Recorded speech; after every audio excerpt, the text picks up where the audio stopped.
What's going on, guys? Welcome back to the channel. Hope you guys are all doing well. Before I get into today's video, I want you guys to do me 3 simple things. Number 1, go ahead and hit that like button. That way we can give this video out to more viewers, potentially somebody who actually needs this type of video. Number 2, go ahead and hit that subscribe button. Help me grow this channel. And last but not least, go and turn on all notifications so you know when I'm uploading new content. Obviously, content like this could be sporadic. It's always dependent on the cars that come in. Some cars are worthy of a video, some cars are not. Some cars just don't have good content. So with all that being said, let's jump right into today's video. Oh, what's going on? So we're going to be working on a 2009 Ford F550. This one came in for an AC problem. The AC wasn't blowing cold.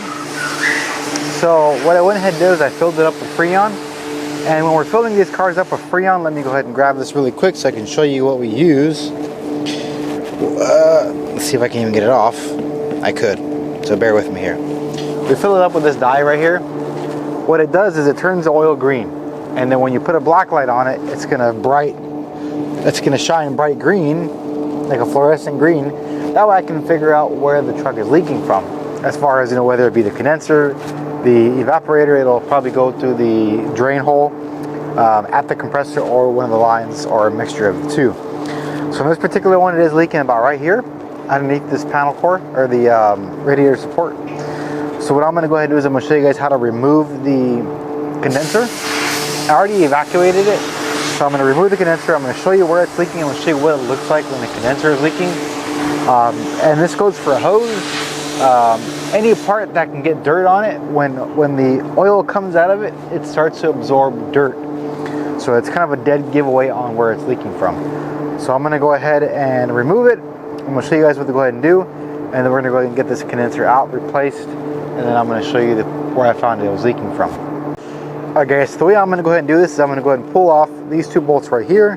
You got one right here. I'm going to move this cable out of the way. Kind of goes around right here. It's for the hood release. I'm going to go ahead and remove right here the 2 lines, condenser, one here, one here. Same thing over here. 2 bolts right here. You got one down, if I get it, right here. And then you have this cable that comes across. And then we're going to also pull off this bolt right here.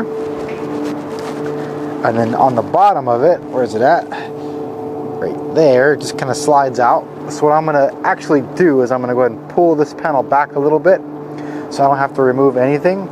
And then this will just come off from the top.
Alright, so there was still a little bit of air trapped on this one. It wasn't full, but as you can see, there was still a little bit of air trapped in there. I don't know if the machine, was doing its job of sucking it all out. The machine is kind of old, so it might have not pulled everything off. But yeah, there was a little bit of air in there, and you could see the green that came through it. That's what you look for as far as a leak goes. But I can go ahead and clean this all up later. So let me go ahead and get this condenser out.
So there's going to be 2 bolts right here, one right here and one right here. That's going to allow me to separate the radiator a little bit. So what I'm going to go ahead and do is, I believe it's a 10. We're just going to get a wrench, a ratchet wrench in here.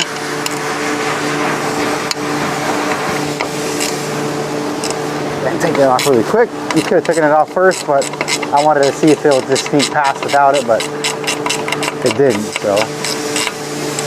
What we're going to do is we're going to pull it off, no big deal.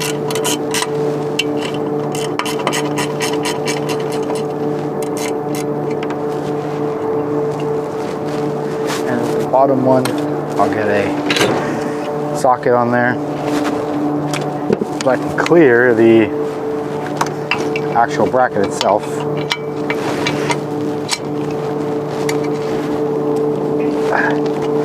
Alright, let's put a actual ratchet on it. Let's get an extension on there. Another option you could have done was pull the intercooler off, but obviously I was trying to avoid pulling off the intercooler entirely. So we're just kind of trying to work around it a little bit.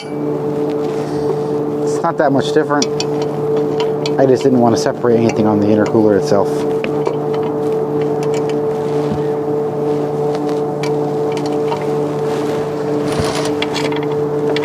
Okay, we broke that free. Get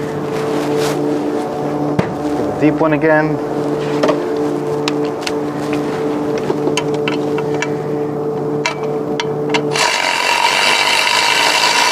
Get that off entirely.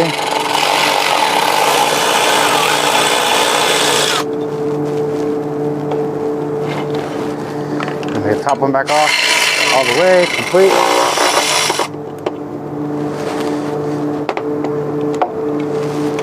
Just 2 bolts, and then it gets this round piece off just like that.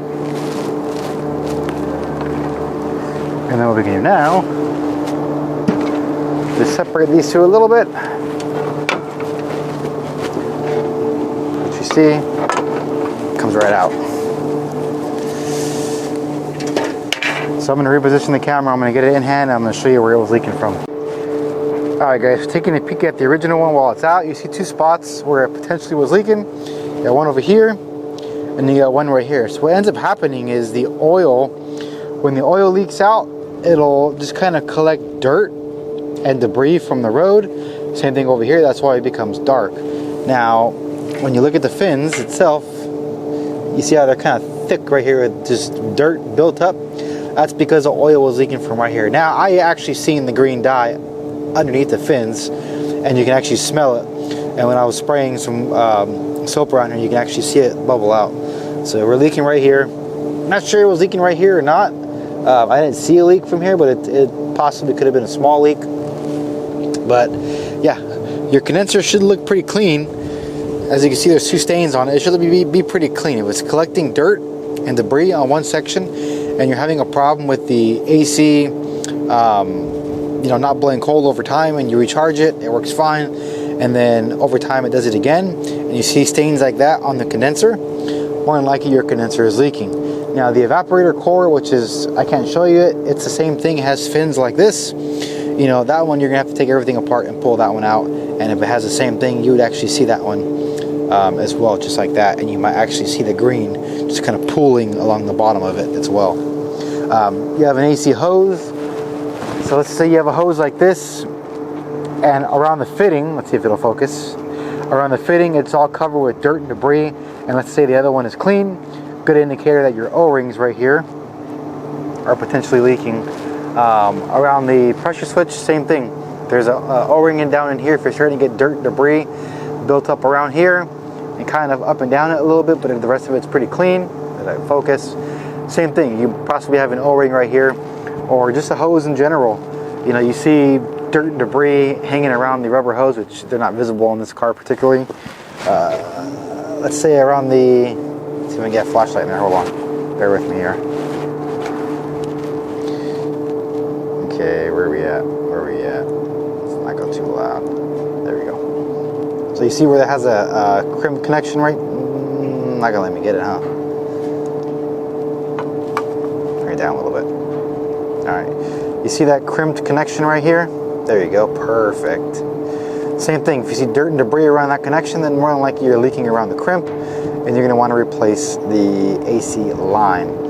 So let's go ahead and get the new one reinstalled. I have an original one right here. I have a Motorcraft one that we're going to put in. So let's go ahead and get this thing reinstalled and get the AC charged. Alright, so as I'm taking this thing out of the box, I'm going to go over something really quick. Another tool you can use to find the leak, especially on the condenser side or the evaporator, since the evaporator is located in the HVAC box in the car, they're kind of hard to see, and you actually cannot see them for the most part. If it's not leaking from the drain plug or the drain where the condensation comes out of, you can get a sniffer device. It's like a little device that will pick up the Freon. It just kind of beeps, and you move it along different area of the car. You'll put it on the condenser, the evaporator, if you can get it in there, and it'll beep faster as it finds a leak.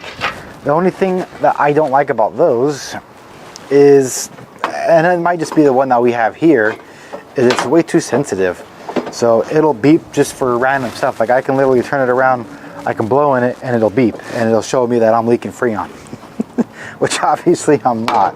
But yeah, they're kind of, they do work, but to me, they seem to be inconsistent at finding a Freon leak. Now, again, it might just be the one that we have here. Maybe the one that we have here is just garbage. I don't know.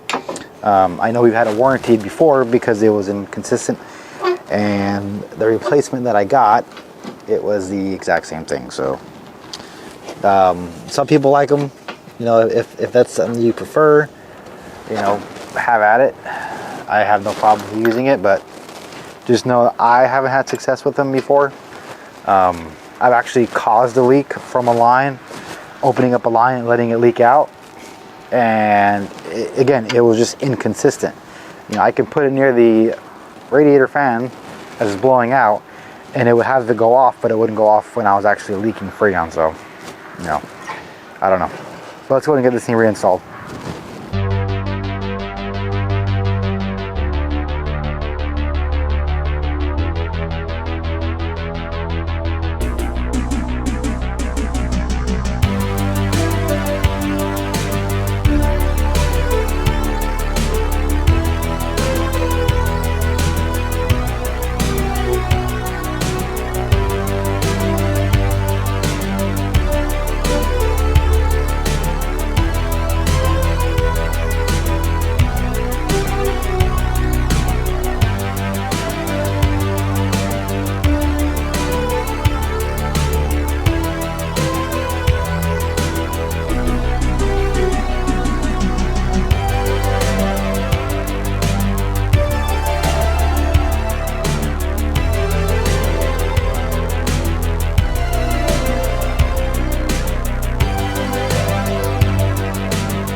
Alright guys, so that's it. That's as easy it is to install a condenser in these trucks. If you have the same truck or a truck similar front end, you don't have to take off the intercooler, you don't have to pull off the coolers or anything like that, because there is more coolers behind the intercooler.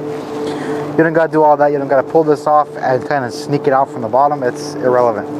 You can take off these bolts. There's 3 here, 3 over there, 2 here if you absolutely have to, and then just kind of peel it open a little bit and then slide it right out. It's not that hard.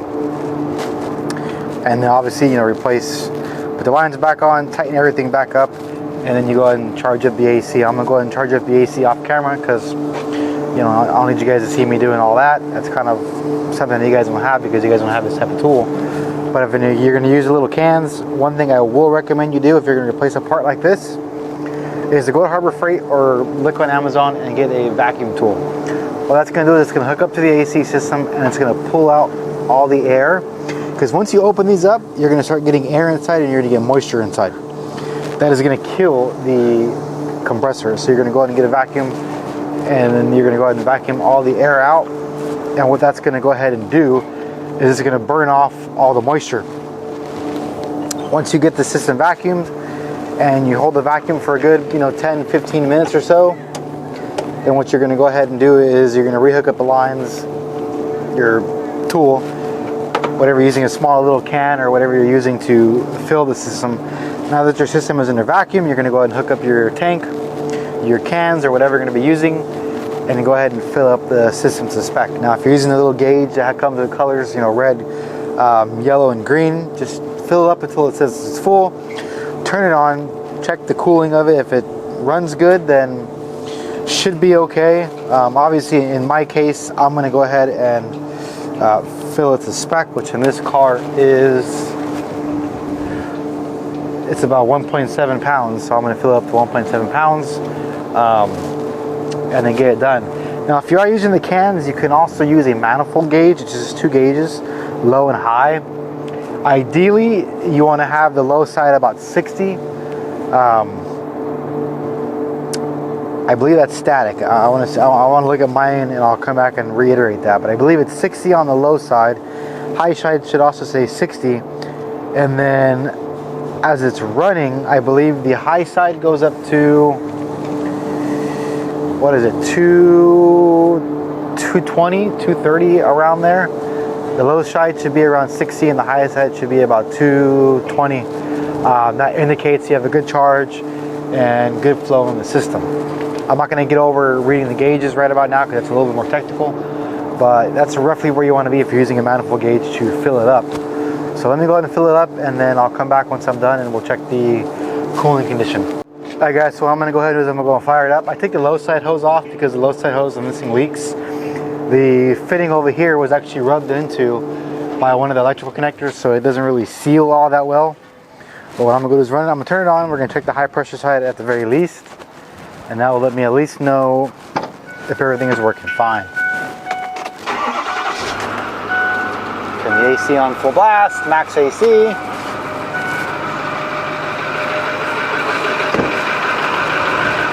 And then once the compressor kicks in, I should get my high side to come up.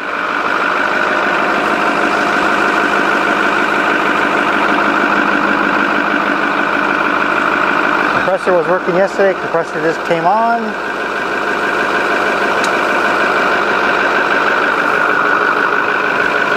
Now what we're going to go ahead and do is we're going to make sure, we're going to let it run for a little bit. Obviously it's not going to get as cold as it should because we have no airflow going over the fins. So you should be about 10 degrees different than when you are if you're actually driving. So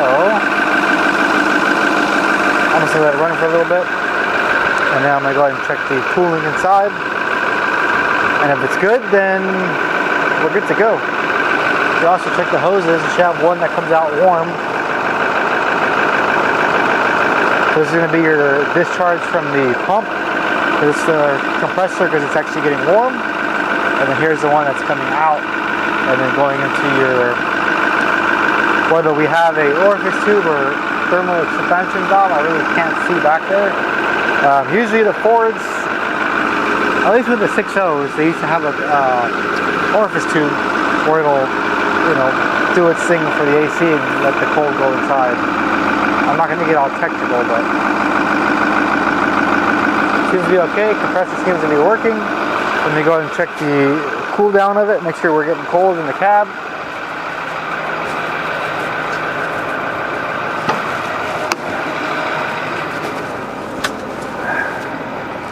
It is. We're starting to get cold in here. That's a good sign.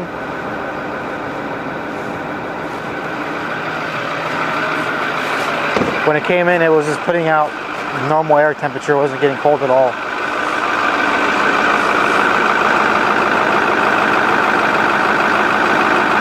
Well, it does seem like the fan is working a little bit. It's pulling a little bit of air through it. Not a whole lot, but it is pulling some. And it's kind of windy out there, and it's blowing that way, so it might help it a little bit. But yeah, it's pretty simple when you're replacing the condenser on these trucks, or for any car that matter. Most condensers, when you're working on any type of vehicle, whatever it might be, a passenger vehicle, a truck, a van, doesn't matter, SUV, they're usually right in front of the radiator. And I say usually, I mean all the time. They're always going to be right in front of the radiator. So in some cases, you got to pull the radiator out because it's bolted in a certain way where you have to pull the radiator out with it. Other cars, you can pull off this front plastic piece and slide it right out. It kind of bolts in from this way, take off the lines. It just differs from car to car, but the tools that you're going to want to get if you're going to be doing AC, even if it's on your personal cars at home, family members and friends, you're going to want to go to Harbor Freight or on Amazon and get a vacuum pump. Vacuum pump will bolt into the system. It'll clip on, and it'll basically put a vacuum on the system. So when you open everything up, you're not left with any moisture inside the system. Another thing you can go ahead and get is a small little tanks. The tanks can be used in conjunction with the vacuum pump to recover the Freon in a separate tank. And if the Freon is still full, let's just say you're doing a repair for whatever reason on the compressor's not working and the Freon level is fine, you can suck it out into a holding tank, and you can actually use the vacuum to put the Freon back in. Obviously that's getting really expensive. So in most cases what people do, and I'm not advocating for this, but this is what I see people do at home, and it kind of works. As you see when I pulled this line off, you know, it's shot out, you see some white mist come out, white smoke come out, and you see the green oil come out with it. That's mild compared to if you try and open up the system fully charged. So what people do is they'll get a manifold gauge, you'll hook it up on the high side and the low side. They'll put the other hose in a bucket of water, and they'll go ahead and slowly open up the two valves and let the system purge in the water. It kind of filters it out a little bit, not really to the point where it's like doing anything, but it doesn't have that smoke coming out, you don't have the taste, and you don't have that smell of the Freon coming out. So it kind of does work in a sense as a filter, but not as good as putting it actually in a tank.